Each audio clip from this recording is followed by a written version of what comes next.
Vale, pues vamos a ir empezando. Am, a ver, siempre tengo problemas para pasar la diapositiva aquí. Vale, entonces en la clase de hoy vamos a ver primero un repaso de la respuesta primaria y secundaria, porque viéndolo usted, hemos visto que igual algunas cosas no quedaron muy claras, entonces para ver un poco el repaso de lo que hemos visto hasta ahora, no tanto ya de la primera clase ni de la segunda, sino ya un poco más las cosas generales y cómo funciona la dinámica un poco de la respuesta. Después, el segundo punto que vamos a ver, que esto ya sí que será nuevo, será la inmunidad activa y pasiva, ¿vale? Que son dos tipos de inmunidades. Un apartado de vacunas y de alergia. De vacunas y de alergia no vamos a ver mucho, pero son dos temas un poco densos, entonces hemos intentado resumirlo para que sea fácil y para que tengáis como un concepto general, pero tampoco sin entrar en mucho detalle.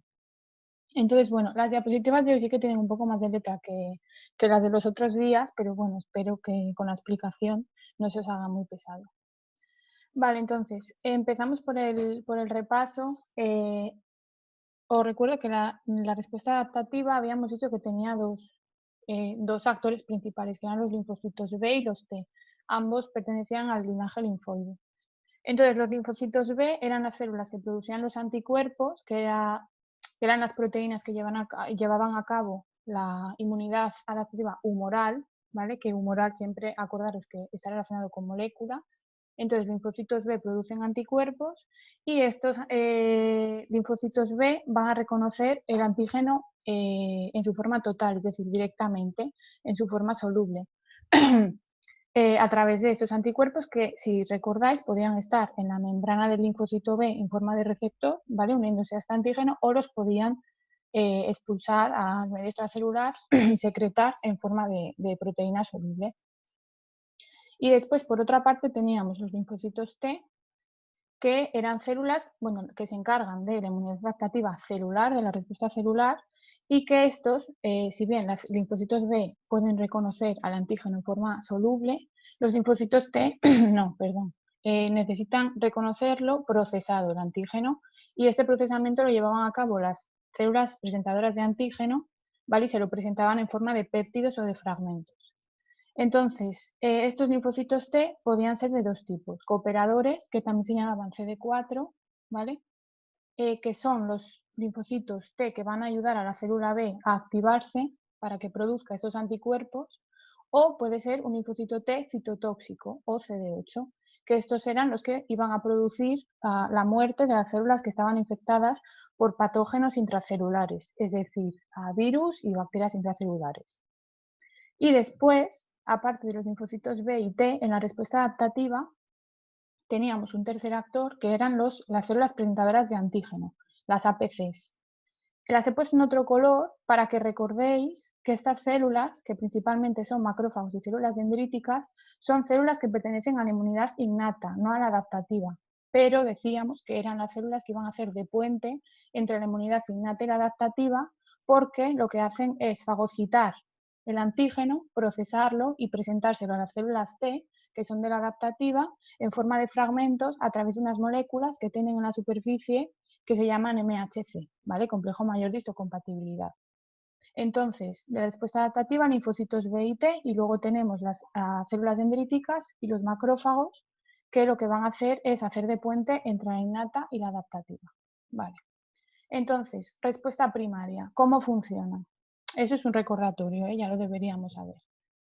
Entra el antígeno, ¿no? Por primera vez en el organismo. El antígeno va a ser reconocido primero por las células de la inmunidad innata, que, como se explicó Heribert, eran la primera defensa, la primera barrera de defensa frente a los antígenos, frente a los patógenos.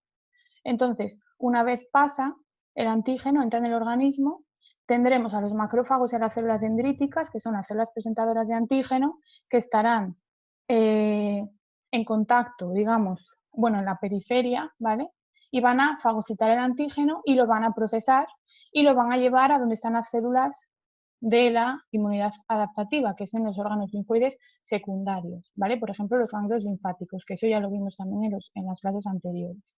Entonces, las células presentadoras de antígeno van a presentarle esos antígenos procesados en pequeños fragmentos o péptidos a la célula T, y esos linfocitos al reconocer el péptido en el MHC en la superficie de la célula presentadora de antígeno se van a activar. En función de, como hemos dicho antes, si son linfocitos T cooperadores o citotóxicos, van a generar dos cosas distintas. Si son cooperadores, van a ir a interaccionar, van a buscar al linfocito B, que también es específico para el mismo antígeno, y lo van a activar. Entonces ese linfocito B, gracias a la interacción con el T, se va a activar y va a empezar a producir anticuerpos, ¿vale? Y en caso de que haya un antígeno que sea intracelular, los linfocitos T que se van a activar por la interacción con las células presentadoras de antígenos son los citotóxicos.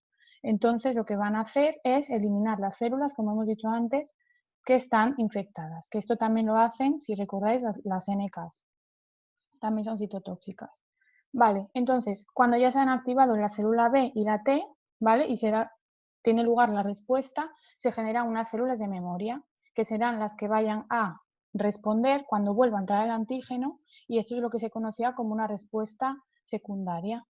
Entonces, os hemos puesto este esquema que describe o muestra cómo funciona la respuesta primaria, que es lo que os acabo de explicar. Entra el antígeno, ¿vale? La célula presentadora de antígeno, que sería esta, se come, fagocita el antígeno, ¿vale? Que está aquí dentro si lo veis, y activa el linfocito T, virgen, es decir, que nunca había entrado en contacto, que nunca había visto el antígeno, ¿vale? Por eso era virgen. Y después tenemos, ¿dónde está? El linfocito B virgen, que reconoce directamente al patógeno y también se activa.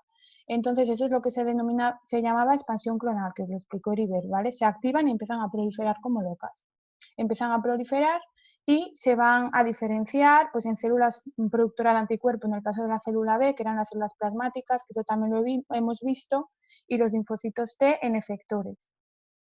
Y esto va a estar así, es decir, van a estar activadas y proliferando hasta que el antígeno sea eliminado. Cuando el antígeno sea eliminado, esta curva, ¿vale? Va a bajar y al final de esta respuesta lo único que nos quedarán serán las células de memoria que se han generado, ¿vale? Tanto B como T. Entonces, como os decía, cuando ya el antígeno ha sido eliminado, se generan estas células de memoria que van a ser las que den lugar a la respuesta secundaria, ¿vale? En las consecuentes veces que vaya a entrar el antígeno en el organismo. Para recordar un poco que la respuesta secundaria, las diferencias, era una respuesta, la secundaria, mucho más rápida. ¿Por qué? Porque ya tenemos esa especificidad generada, es decir, ya tenemos las células de memoria ahí preparadas para que cuando entre el antígeno atacarlo, ¿vale? Y activarse y proliferar. Y una cosa importante que os había explicado Heribert era que se generaba más IgG en la respuesta secundaria que IgM, ¿vale? En la respuesta primaria también se genera IgG, pero en la respuesta secundaria, al ya tener esas células B de memoria, ¿vale? Ya se produce mucho antes, mucho más rápido la IgG. La IgM es un isotipo, si os acordáis de los isotipos, de los diferentes tipos de anticuerpo que teníamos, según la fracción constante, es una, digamos, una más general, tiene un poco menos de afinidad que la IgG. Entonces, en la respuesta secundaria, que se generen ya directamente IgGs, va a dar lugar a una mejor respuesta porque son anticuerpos que tienen más afinidad contra el antígeno. Por eso es una respuesta mejorada, ¿vale? Entonces, acabado el repaso, espero, no sé si tenéis alguna duda, creo que no, porque nadie me ha mandado nada, ¿vale? Entonces vamos a empezar ahora con lo nuevo. Lo primero que vamos a explicar es la inmunidad activa y la pasiva. Esto se refiere a ver cómo explico. En un organismo, o sea, una persona puede tener diferentes tipos de inmunidades. Una que desarrolla él mismo, otra que es inducida con factores exógenos, ¿vale? Entonces tenemos la activa o la pasiva. La inmunidad activa, como os pongo aquí, es una inmunidad que surge cuando un organismo está expuesto a un agente infeccioso. Es decir, que es una respuesta, la respuesta activa es una respuesta que generas tú mismo. Tu sistema inmunitario reconoce algo extraño y genera toda la respuesta, lo que hemos explicado hasta ahora, ¿vale? Entonces, esta respuesta puede ser natural, es decir, si yo, por ejemplo, me corto y me entra una bacteria, voy a tener una respuesta contra esa bacteria y voy a estar inmunizada, ¿vale? O un virus o lo que sea. Eso es una inmunidad activa natural.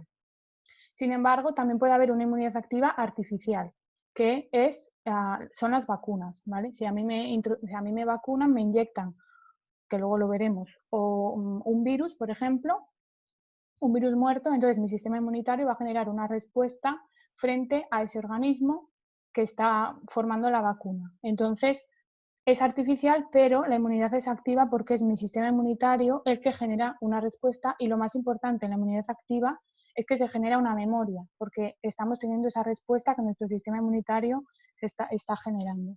Vale. Y por otro lado, tenemos la inmunidad pasiva. La inmunidad pasiva es, como os decía antes, es una inmunidad que nosotros adquirimos porque se nos inyectan, ¿vale?, elementos del sistema inmunitario de forma exógena. Es decir, por ejemplo, anticuerpos, que es lo más común. Pues nos inyectan anticuerpos específicos frente a un antígeno, ¿vale? Esto lo que nos va a generar es una protección frente a ese antígeno, pero no se genera memoria, porque simplemente nos están inyectando ya directamente la protección. Nosotros no estamos generando ninguna respuesta ni estamos generando memoria. Si me inyectan directamente los anticuerpos, tendré una protección frente a ese antígeno, pero no estaré generando memoria. Vale. Entonces, esta inmunidad pasiva también la podemos distinguir en natural o artificial.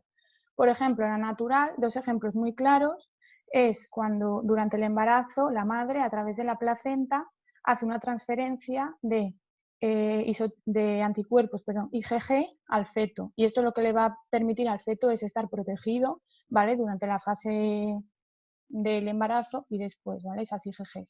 Y después, una vez el recién nacido nace, vaya, la madre, a través de la leche materna, va a transmitirles IgAs, anticuerpos de isotipo IgA, que si os acordáis, el isotipo IgA era el que estaba en todas las secreciones en las mucosas, ¿vale? Entonces, a ver, que tengo un mensaje.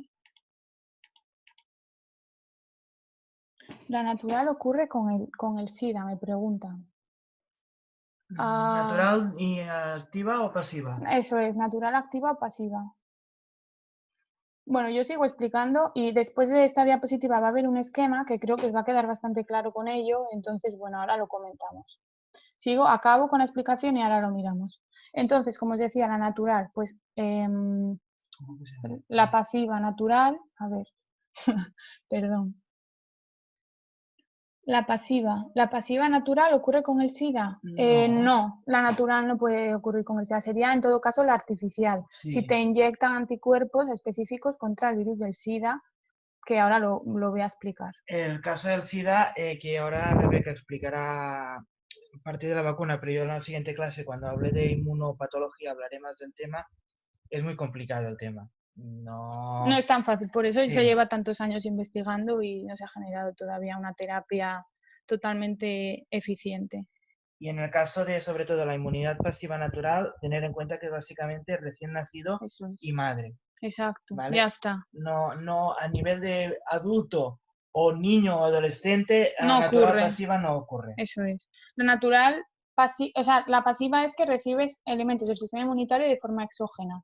De forma natural solo ocurre cuando la madre le transfiere al niño las IgGs en la placenta, ¿vale? O cuando le está dando de mamar, vamos, en la leche materna, las IgAs. Y después la pasiva tenemos la artificial, que esa sí ya es la terapia que se está dando, por ejemplo, como decía vuestra compañera, pues contra el SIDA, ¿vale? Y contra muchas enfermedades. Entonces, la artificial es cuando en forma de terapia nos inyectan, lo más común es que te inyecten anticuerpos específicos contra un antígeno. Entonces, esto lo que te permite es tener una protección frente a ese antígeno, porque lo que vas a tener es anticuerpos que van a neutralizar el antígeno, ¿vale? Entonces, esto, un ejemplo muy visual, por ejemplo, es si te muerde una serpiente, los antídotos al final son antitoxinas. Entonces, lo que te inyectan con el antídoto son anticuerpos, ¿vale?, que se han producido en otra especie. Te inyectan anticuerpos que van a reconocer la toxina del veneno de la serpiente y neutralizan la toxina. Entonces ya no puede realizar su efecto. Que esto está relacionado, si os acordáis, con las reacciones anticuerpo-antígeno que vimos en la segunda clase, ¿vale? Que una de ellas era la neutralización. Y hablamos de las toxinas. Vale.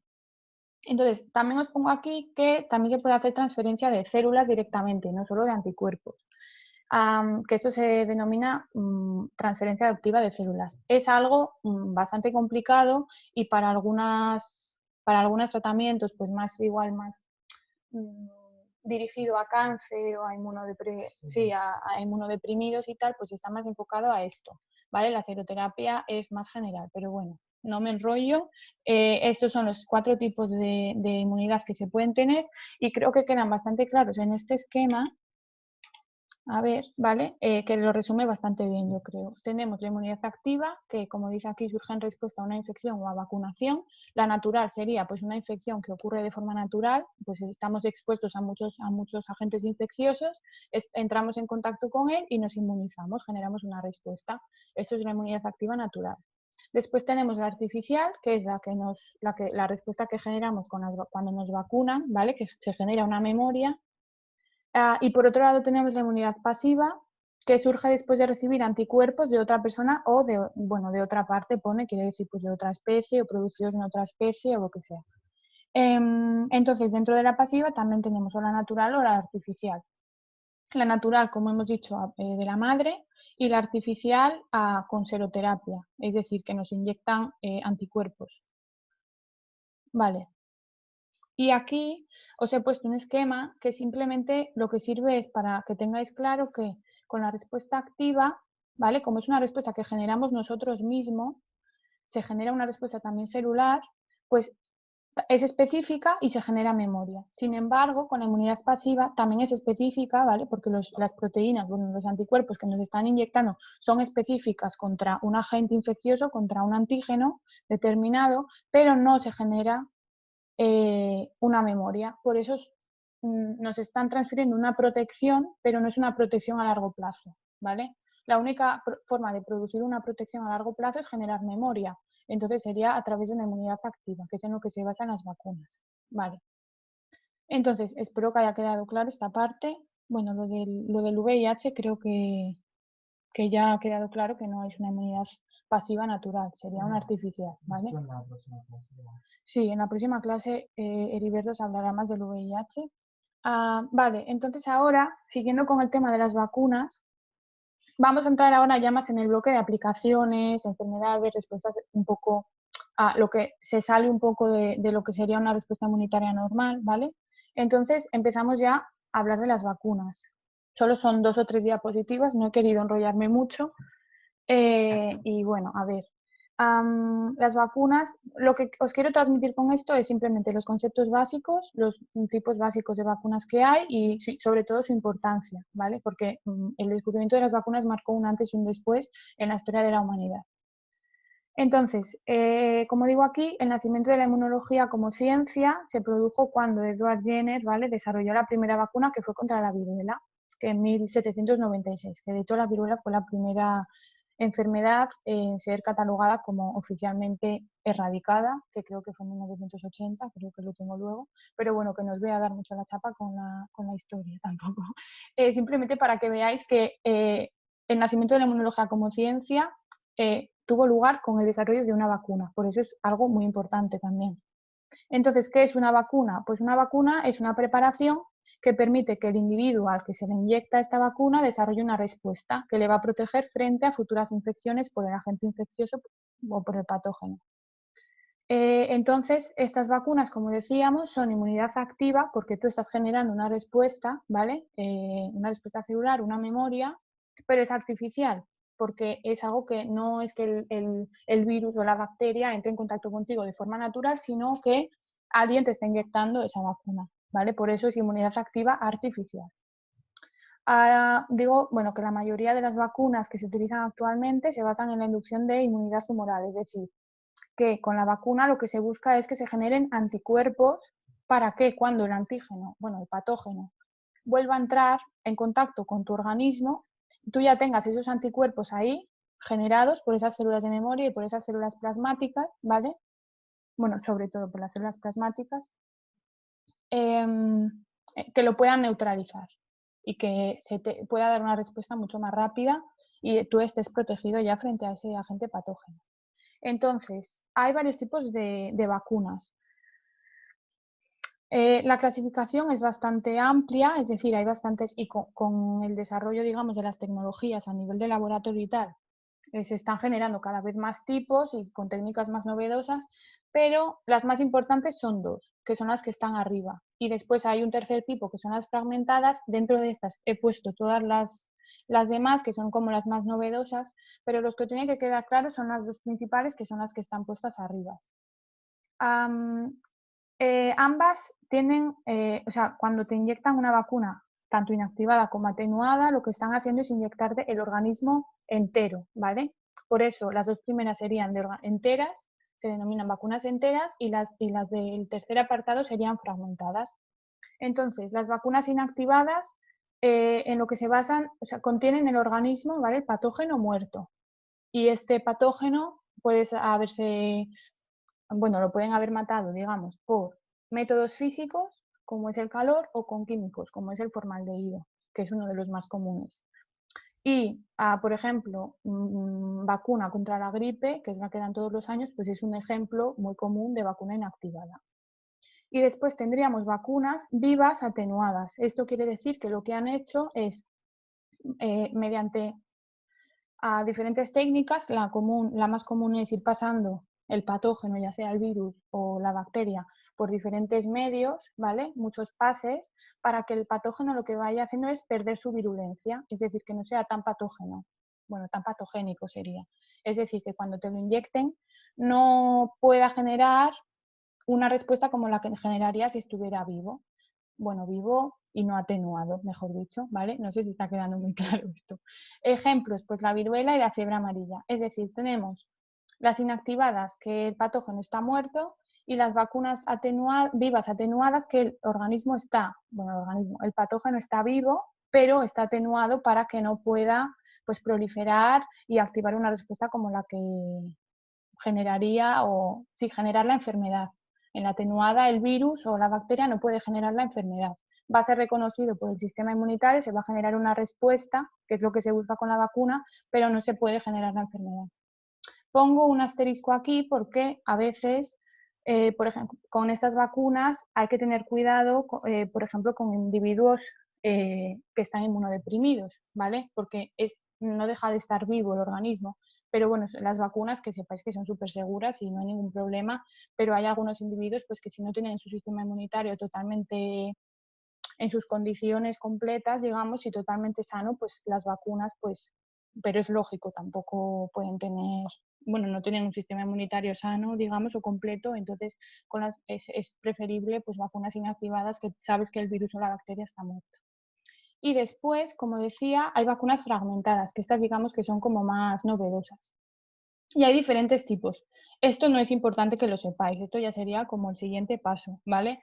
Pero simplemente que sepáis que no solo hay vacunas basadas en introducir el patógeno, el virus o la bacteria entera, ¿vale? Completa, sino que se puede introducir directamente antígenos, que saben que introduciendo directamente solo ese antígeno ya se va a generar una respuesta eh, eficaz y una protección eficaz frente al patógeno. Por ejemplo, si tú sabes que un virus tiene una proteína que es muy importante, ¿vale? Y que la tiene muy expresada en superficie, pues hay vacunas que se basan simplemente en inyectar esa proteína, que se generen anticuerpos frente a esa proteína que el virus, por ejemplo, expresa en superficie, y entonces cuando entre el virus entero y vivo, de forma natural en el organismo, tú ya tengas los anticuerpos que reconocen esa proteína y se pueda neutralizar el antígeno, o sea, el virus, ¿vale? Entonces, esto serían las vacunas fragmentadas. Pueden ser, pues, las vacunas de subunidades, que, por ejemplo, las toxoides, que los toxoides lo que son toxinas de bacterias, por ejemplo, la botulínica, ¿vale? Que lo que se hace es quitarle una parte esencial a la toxina o modificar la toxina de alguna manera para que no sea eficiente en su actividad, es decir, para que no sea tóxica, pero conserva la estructura, entonces el sistema inmunitario la va a reconocer como si fuera la toxina natural, pero no te genera el efecto que generaría la toxina si no estuviera modificada. Entonces tú generas la respuesta y si la toxina vuelve a entrar, la vas a neutralizar, ¿vale? Vacunas de antígenos sintéticos, aquí es a nivel ya de laboratorio, se estudian los patógenos y, por ejemplo, si se identifica una proteína que sabes que es muy importante, la puedes generar a nivel de laboratorio sintéticamente, ¿vale? Y generar la vacuna a partir de eso. Después, ya subiendo un poco el nivel, vacunas con vectores víricos. Esto quiere decir que introducen el gen que codifica para una proteína en un virus que no afecta a humanos, por ejemplo, es decir, que no es patogénico. Entonces te inyectan un virus que a ti no te hace nada, pero que está expresando en su membrana, en su superficie, una proteína que es de un virus que sí te puede infectar y generar una enfermedad, ¿vale? Por ejemplo, si le meto a un virus de canario, que hay un ejemplo luego en una tabla, a una proteína del virus de la gripe, que a mí sí me puede generar una enfermedad, pues eso es un vector, eso son las vacunas basadas en vectores víricos, ¿vale? Porque yo estaría produciendo una respuesta frente a la proteína de otro virus, ¿vale? Pero me genera una protección.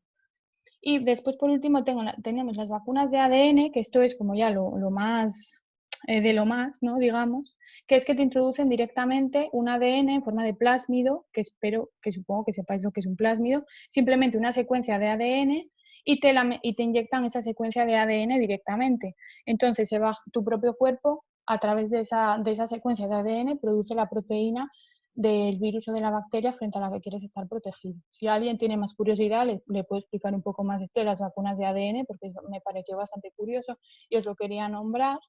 Pero simplemente de aquí lo que os tiene que quedar claro es lo de las vacunas inactivadas y las vacunas vivas atenuadas, que son las más importantes y las más comunes al final entre las vacunas que nos ponen.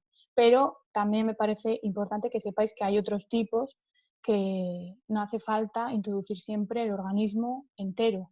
Es lógico que si introduces el organismo entero tengas una mejor respuesta o sea más probable que estés protegido, porque al final tienes ahí todos los antígenos del patógeno, pero que sepáis que hay otras estrategias, ¿vale? Entonces aquí os pongo una tabla donde hay varios ejemplos de cada una de los tipos, pero vaya que tampoco os lo tenéis que mirar, esto es más como curiosidad si a alguien le gusta el tema. Y entonces aquí os he puesto una diapositiva un poco de las características y de la importancia. Lo de la importancia que os comentaba antes, pues las vacunas han permitido la erradicación de enfermedades con alta mortalidad o casi erradicación de muchas otras. Por ejemplo, la viruela, que ya se erradicó, la difteria, el tétanos, la poliomielitis, ¿vale? Que se ha bajado muchísimo su mortalidad, gracias, que se ha protegido frente a estas gracias a las vacunas. Y encontré también un dato interesante, que es que a excepción de la potabilización del agua, ¿vale? Ni siquiera otra medida como los antibióticos ha contribuido tanto a disminuir la morbilidad y la mortalidad en la especie humana como las vacunaciones. O sea que después de la potabilización del agua el desarrollo de las vacunas ha sido el avance más importante para disminuir la mortalidad. Por eso os decía que las vacunas han sido muy importantes en la historia de la humanidad, ha marcado un antes y un después. Vale, después otra cosa súper importante es que una vacuna, para que funcione, se necesita que el patógeno exprese sus antígenos de forma estable, es decir, que no los esté cambiando todo el rato, porque si nos está cambiando los antígenos, desarrollar una vacuna va a ser muy difícil, porque si tú inyectas una proteína del virus para generar una respuesta, pero el virus a los 2 meses, por decir, a los 2 meses nos ha mutado la proteína y ahora es una proteína diferente, la vacuna que nosotros hicimos hace 2 meses no nos sirve para nada, porque va a haber un virus completamente diferente. No completamente diferente, pero a nivel de los anticuerpos que nosotros hemos generado, pues no nos van a reconocer nada porque esa proteína ya está mutada. Esto es lo que pasa, como decía Heribert antes, que es muy difícil en el caso del VIH. ¿Por qué? Porque es un virus altamente mutagénico, es decir, que muta mucho. Las proteínas de superficie, ¿vale?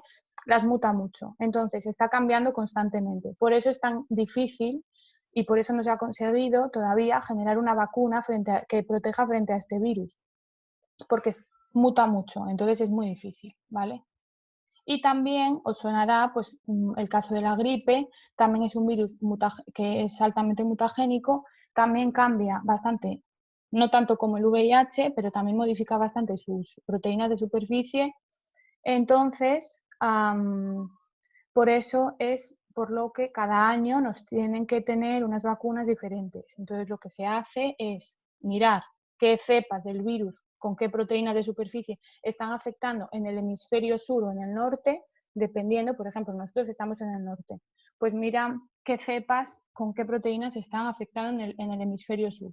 ¿Para qué? Para saber cuáles son los virus, cómo son sus proteínas y generar las vacunas para cuando aquí llegue el invierno, según los virus que estén llegando en el hemisferio sur. Entonces, así todos los años la vacuna cambia, unos años funciona mejor que otras porque a veces las previsiones pues, son difíciles, pero en general pues, es una vacuna que funciona súper bien y la gripe pues, tiene una mortalidad bastante alta y se consigue una protección muy buena. Entonces, esto es un concepto importante en el tema de las vacunas, que para producir una buena protección, que nunca va a ser del 100%, porque las vacunas nunca van a poder proteger al 100% de la población, pero para producir una buena protección necesitamos que los antígenos del virus o de la bacteria estén expresados de forma estable, ¿vale?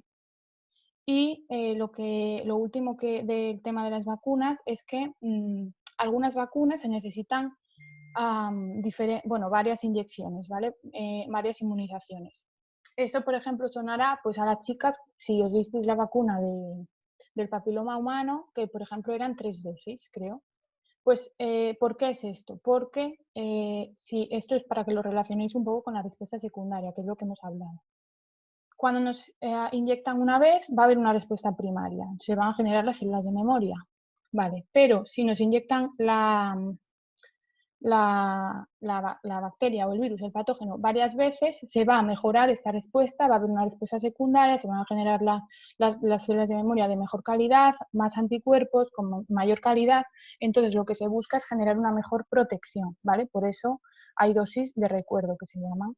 Hay muchas vacunas que tienen 3 dosis. Vale, entonces hasta aquí el tema de las vacunas, creo, sí. No sé cómo voy de tiempo. Bien. No sé si hay alguna duda hasta aquí con el tema de las vacunas, antes de empezar, porque ahora vamos a cambiar totalmente de tercio. Parece que no. Mira, todo bien. Vale, gracias. Mira, más. Vale, pues entonces ahora vamos a pasar a la última parte, que ya es, como os decía, que vamos a cambiar un poco de bloque. Vamos a hablar ahora ya, bueno, yo solo voy a hablar de alergia, luego Heriberto os hablará pues, más de enfermedades, de inmunodepresión o de tumores, etcétera. Pero yo en la primera parte ahora os voy a hablar de alergia solo. Son 2 diapositivas, he intentado que sea bastante sencillo y lo que vamos a ver es ahora, pues sabiendo ya todo lo que sabemos de la respuesta inmunitaria, todos sus elementos y cómo funciona un poco, vamos a ver qué pasa si esta respuesta está un poco alterada, digamos, o responde a cosas que no tiene que responder, o no responde a cosas que debería responder, que es un poco pues, inmunodeprimidos o autoinmunidad, etcétera. Y lo que vamos a empezar es por la alergia, ¿vale? Y ya con esto acabo, ¿eh? Que la clase de hoy es mucha información. A ver, entonces la alergia, ¿qué es la alergia? La alergia también es conocida como hipersensibilidad inmediata, es decir, es una reacción que se da en segundos, en minutos, muy rápido, ¿vale? Y es una respuesta que tiene el organismo frente a antígenos ambientales no microbianos, que se denominan alérgenos. Uno muy común, el polen, o no sé, componentes de los alimentos, ¿vale? Entonces, lo importante, que estos antígenos ambientales no microbianos se denominan alérgenos. Si las reacciones o los brotes son repetidos, estas reacciones pueden dar lugar a enfermedades alérgicas crónicas, es decir, tú puedes tener un brote de alergia puntual, pero si los brotes son muy recurrentes, digamos, pues tendrás una enfermedad alérgica crónica. ¿Y cuáles son los elementos del sistema inmunitario que van a estar dando lugar a la respuesta y que son importantes en la respuesta alérgica? Pues son los linfocitos T cooperadores, ¿vale? O los CD4, que también los hemos llamado, la IgE, que es súper importante, y los granulocitos, que van a ser, si recordáis de aquel esquema que os pusimos de los linajes al principio de todo, ¿vale? De la primera y la segunda clase, teníamos los mastocitos, los basófilos y los eosinófilos, que estaban los 3 en...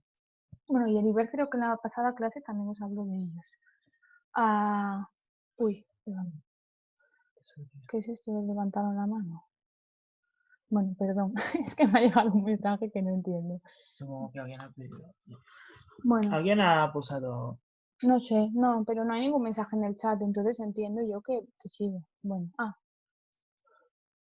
fue sin querer, Ah, vale, lo siento. Es que yo con estas cosas enseguida me aturullo. Vale, no pasa nada, no pasa nada. Entonces eso, los granulocitos, que son los mastocitos, los basófilos y los eosinófilos, que tenían contenido en su citoplasma proinflamatorio, ¿vale? Que eran del linaje mieloide, que es lo que os decía que habíamos visto en los esquemas del principio de estas clases. Entonces, ¿cuál es la principal característica de la alergia? La producción de IgE. No sé si os acordáis cuando os expliqué los anticuerpos, los isotipos, que teníamos la IgM, la IgG, la IgA, que es la de las mucosas, la de la leche materna, por ejemplo, y también teníamos la la IgD y la IgE, que os dije que era importante en alergias, ¿vale? Y también en respuestas frente a mintos, pero bueno, aquí en la alergia la característica más importante es la producción de esta IgE, que es uno de los isotipos principales de anticuerpos, ¿vale? Para que se produzca esta IgE requerimos que primero se activen los linfocitos T cooperadores, pero esto ahora os lo explico. Entonces, las consecuencias de la respuesta alérgica, pues son variables. Puede ser que tengas una respuesta alérgica más o menos leve, ¿vale? Son respuestas muy rápidas y bastante molestas, pero puede ser leve dentro de lo que cabe, pero puede llegar a producirse un daño importante. Por ejemplo, pues vasodilatación. Cuando los granulocitos liberen su contenido proinflamatorio, cuando Heriberto os explicó la inflamación, lo primero que ocurre es por la liberación de estas moléculas, ¿vale? Se vasodilatan, bueno, los vasos se dilatan, ¿vale? Vasodilatación, para que puedan llegar más medios del sistema inmunitario a la zona donde se ha generado el daño o donde en este caso pues se ha entrado en contacto con el alérgeno, para que puedan llegar más células del sistema inmunitario a llevar a cabo la respuesta. Después tendríamos la broncoconstricción, que sería lo que se da en el asma alérgica, ¿vale? Que es un ejemplo de alergia. A la hipermotilidad intestinal, en el caso de que sean alergias intestinales, no, perdón, alimentarias, por ejemplo, no sé, la alergia al gluten, por ejemplo, o la alergia a un componente de la piel del melocotón, que he conocido un caso, no sé, cosas así. Y también, pues, daño tisular sería otra de las muchas consecuencias de la respuesta alérgica. Este daño tisular tiene que ver con esa liberación por parte de los granulocitos de contenido proinflamatorio. Entre ellos hay enzimas que lo que hacen pues, es degradar la matriz extracelular, entre otras cosas, entonces hay un daño tisular. Es decir, que empezamos por vasodilatación, pero luego, si se complica la reacción, digamos, va a haber unos daños más importantes y puede llegar a tener consecuencias importantes hasta el caso no sé, de una anafilaxia, que ya es lo más grave, y que pueda haber un colapso a nivel corporal de la persona que puede llegar a estar muy grave, ¿vale? Entonces, los ejemplos pues serían la alergia al polen, que es súper común, alergias alimentarias, la rinitis, la dermatitis, urticaria, que estas ya son tópicas, son de la piel, y después, como os decía, el asma alérgica, que es la que pues, está caracterizada principalmente por la broncoconstricción. Vale, entonces ya lo último es cómo funciona esta respuesta. Ya sabemos las principales características y los principales actores. Entonces vamos a ver, digamos, cuál sería el orden de los acontecimientos. Primero, entra el alérgeno, ¿no? Y la célula dendrítica lo fagocita. Siempre es lo mismo, en realidad. Entra el alérgeno, la célula dendrítica, en este caso, podría ser un macrófago, ¿vale? Células presentadoras de antígeno en general, lo fagocitan, lo procesan, como siempre, y se lo muestran a través del MHC, que estaría en verde, al linfocito T, que sería naif, si es la primera vez que, bueno, si en este caso, en este esquema, es la primera vez que entra el alérgeno, ¿vale? Que en este caso es el polen. Entonces, la célula dendrítica procesa el polen, se lo muestra a la célula, al linfocito T virgen y se activa. ¿Qué pasa en segundo lugar? Que los linfocitos T interaccionan con el linfocito B, que a su vez estará reconociendo a través del BCR, que eran los anticuerpos que se quedaban en la membrana, estará reconociendo también el polen. Entonces, entre reconocer el polen, bueno, el alérgeno, a través de sus receptores y, lo más importante, la interacción con los linfocitos T, que también se han activado a través del mismo alérgeno, ¿vale? Los linfocitos B se activan. ¿Qué implica la activación de los linfocitos B? Que empiecen a producir IgE, ¿vale? Y esta IgE, lo que va a ocurrir a continuación es que la IgE se va a unir, ¿vale?, a unos receptores que tienen los mastocitos y los basófilos también en su membrana. Estos receptores que están en los mastocitos y en los basófilos lo que hacen es reconocer la región constante de la IgE. Entonces la IgE va a quedar unida por la región constante, que sería esta parte, ¿vale?, al mastocito.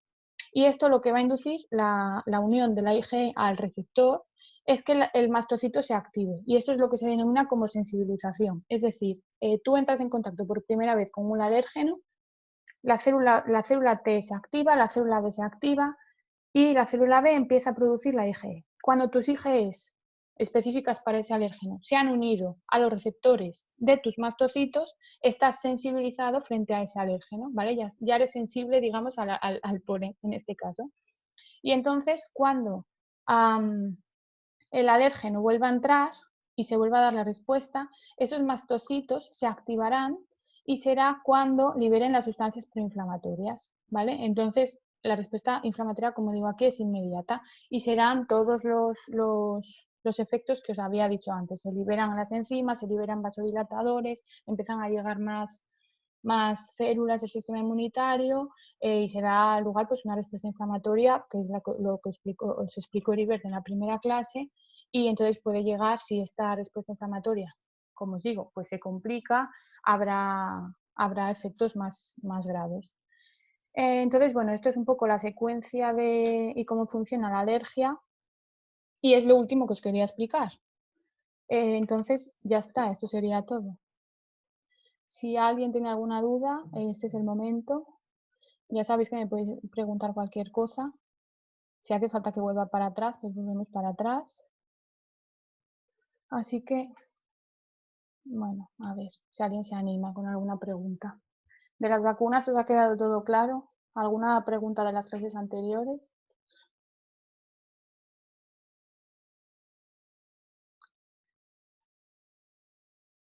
Vale. Lo del coronavirus, es verdad, no lo he dicho, Oliver, se me ha olvidado. La inmunidad natural activa, sí. Vale, sí que ocurre. Me pregunta Tami Cruz que si la inmunidad natural activa ocurriría, por ejemplo, con lo del coronavirus, el COVID-19, vale.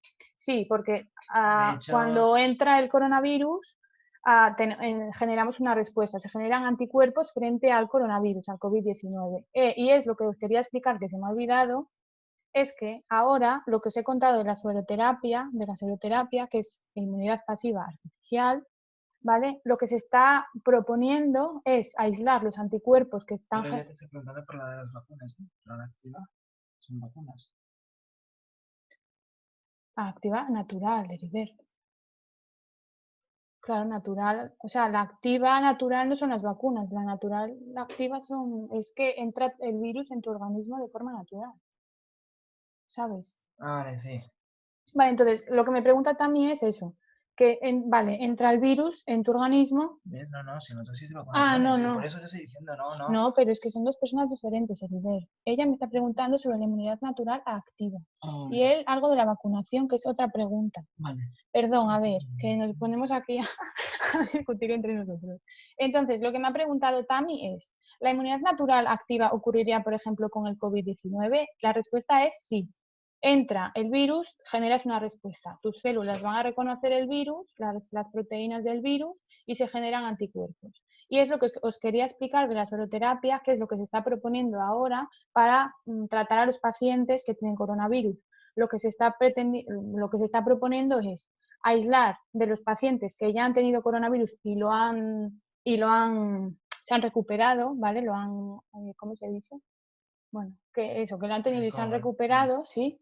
Y entonces aislar los anticuerpos del suero, de estos pacientes e inyectárselos a pacientes que están teniendo la enfermedad para generarles esa protección, ¿vale? Que sería en este caso inmunidad pasiva artificial, porque nos estarían inyectando anticuerpos de otra persona para producirnos una protección temporal frente a ese virus por neutralización, ¿vale? Puede repetir el paso desde que se crea la IgE hasta que se unen los mastocitos. Sí. Que te ha descubierto Uy, la primera vez también te da reacción alérgica, ¿eh? bueno, sí. Eso sí. ¿Por qué no va para atrás? No, a veces con la flecha no me hace caso. Ay, perdón, ¿eh? A ver, os lo explico otra vez. Entonces, entra el alérgeno. Lo procesa la célula dendrítica. Se lo presenta al linfocito T. Entonces, el linfocito T activa el linfocito B y empieza a producir la IgE. Esta IgE, ¿vale? Secretada por por el linfocito B, perdón, se va a unir a los receptores de los mastocitos, que son receptores que reconocen la fracción constante de la IgE, ¿vale? Entonces, la IgE va a quedar unida a la membrana del mastocito y lo va a activar. Y al activarse, el mastocito va a liberar el contenido que tiene en su citoplasma, que es contenido proinflamatorio.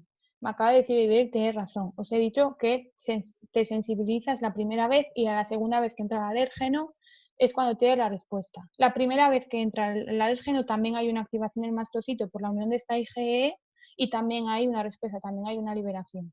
Entonces, eso, la secuencia es, entra el alérgeno, se activa el T, perdón, el T activa el B, se genera la IgE y la IgE se une a los receptores de los mastocitos y de los basófilos y esta unión hace que el mastocito y el basófilo se activen y liberen su contenido, ¿vale? No sé si ahora ha quedado claro. La diferencia es que la primera vez es muy focalizada la reacción, es decir, se da, por ejemplo, pues si eres alérgico a la piel del melocotón, un intento, si te restriegas el melocotón por el brazo derecho y es tu primera vez que entras en contacto, solo tendrás la reacción alérgica en el brazo derecho. Y es cuando te sensibilizas. Exacto, porque se da toda la reacción que os ha explicado Rebeca. ¿Qué pasa? Que todos estos antígenos de la piel del melocotón se unen a la IgE y se libera todo el contenido del mastocito. Una vez todo eso se ha activado, habrá mastocitos que tendrán IgE, pero que estas IgEs no se habrán llegado a activar porque no habrá suficiente antígeno para unirse. Entonces, todos esos mastocitos se dividirán y aumentará su población. Entonces, se repartirán por distintas partes del organismo. ¿Qué significa? Que la próxima vez que entres en contacto, primero es una respuesta secundaria, por lo tanto será mucho más grande. Exacto. Y como tienes repartido por todo el cuerpo, ahora si te restriegas, por ejemplo, el melocotón por la pierna, que antes no hubiera dado reacción, ahora te dará. Porque también habrá mastocitos por esa zona. Es una respuesta ya sistémica y entonces las consecuencias son más graves. Y es lo famoso que se denomina que te da un choque anafiláctico. Eso es lo que os decía yo de la anafilaxia. Es una respuesta muy, muy fuerte del sistema inmunitario. Exacto, que afecta a más de un órgano a la vez y que puede inducir pues hasta la muerte si no se trata a tiempo. A tiempo, eso es. Vale, me preguntaban aquí si las dosis de vacunación son excesivas, podría darse lugar a una resistencia. ¿Resistencia a qué? Yo te diría que no. Si es resistente. No puede ser resistente porque, o sea, tú piensas que al final vas a generar una bueno, ¿cómo resistente? Resistente, claro. La pregunta es resistente a qué, porque realmente. Resistente quiere decir que no, que si se pasan de dosis no vas a generar una buena respuesta, o que ya vas a ser 100% resistente a la segunda vez que te entre el patógeno. Eso es para Tamid. Sí, Tamid de Van. O Davan, perdón, ¿cómo se dice?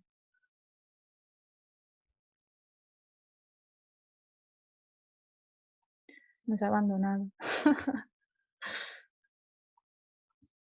Bueno, entiendo que Bueno, entiendo, no entiendo. Al final lo que se busca con las vacunas es eso, que la próxima vez que te entre el agente infeccioso ya seas resistente, digamos así. Es decir, no es que sea resistente, porque el agente... me dice, en plan que el antígeno va a ser resistente a la vacuna, por así decir, no sé cómo explicarlo. No. O sea, el antígeno no... No, porque tú una vez te vacunan ya has generado una respuesta.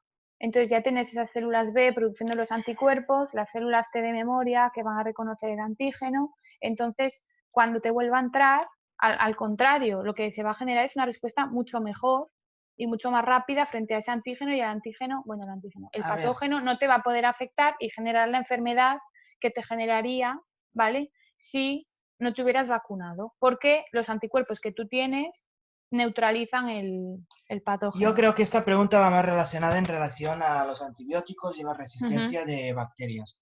Una cosa es la resistencia que se puede dar en una bacteria, que es un organismo y por lo tanto tiene mecanismos celulares para eliminar el antibiótico o los fármacos, y la otra cosa es un antígeno que es una proteína. mm, Si el antígeno, que es una proteína, no muta y no mutará si no hay cambios en el DNA bueno, el material genético del virus, no hay problema. Tú puedes vacunarte tantas veces como quieras, que al final, si el virus no es mutagénico, es decir, no tiene la capacidad de mutar, el antígeno siempre será el mismo y por lo tanto la vacuna será eficaz y no habrá resistencia. Lo que podríamos, que no es bien resistencia, es lo que os contaba Rebeca, por ejemplo, en el caso del VIH. En el caso del VIH, que os lo explicaré en la próxima clase en patología, al ser un virus de RNA, cuando se integra, que os explicaré el ciclo, lo que tiene que hacer es pasar el RNA a ADNA, ¿vale? Para que se integre en el organismo. Y eso provoca que su maquinaria induzca muchos errores, ¿vale? Por lo tanto, no copie bien la secuencia. Y eso hace que se vuelva muy mutante. Y por lo tanto, el virus, sus antígenos cambien continuamente. Este es el motivo por el cual pues, no existe una terapia de vacunación contra el virus de la SIDA. Porque aparte de que entre individuos es distinto, dentro de un mismo individuo hay más de 100 versiones del propio virus. Por lo tanto, es un poco difícil. sí.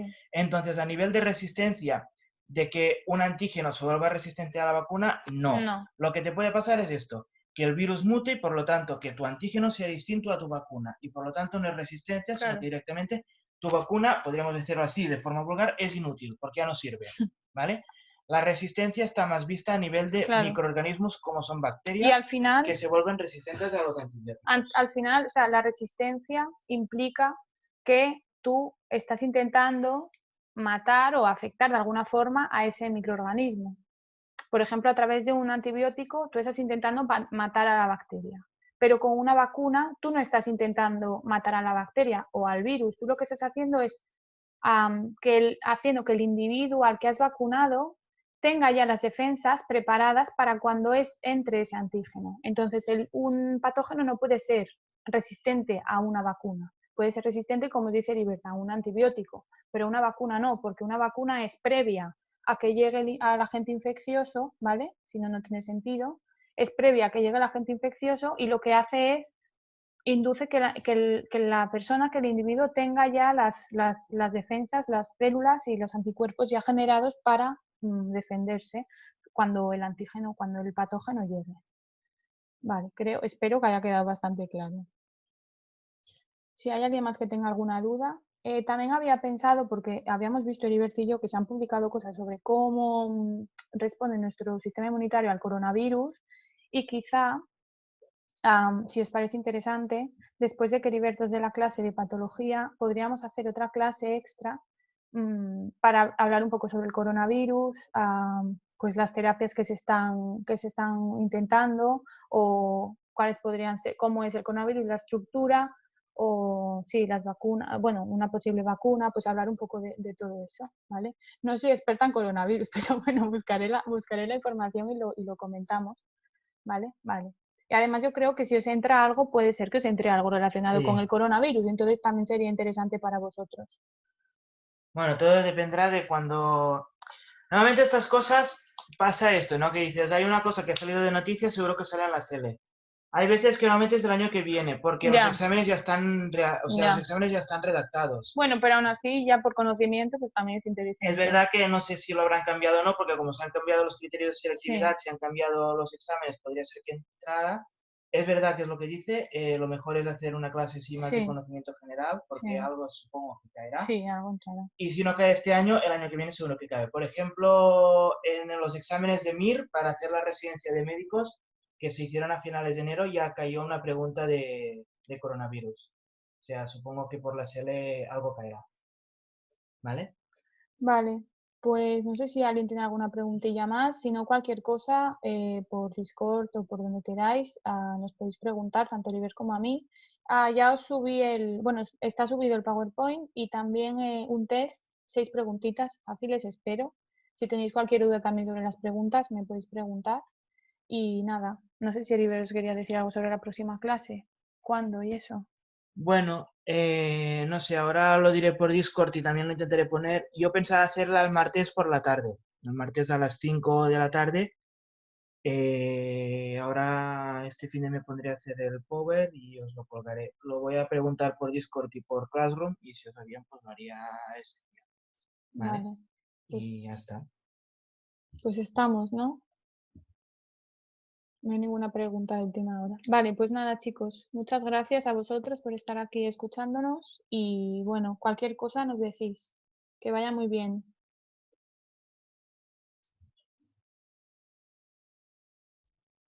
Pues eso es pantalla.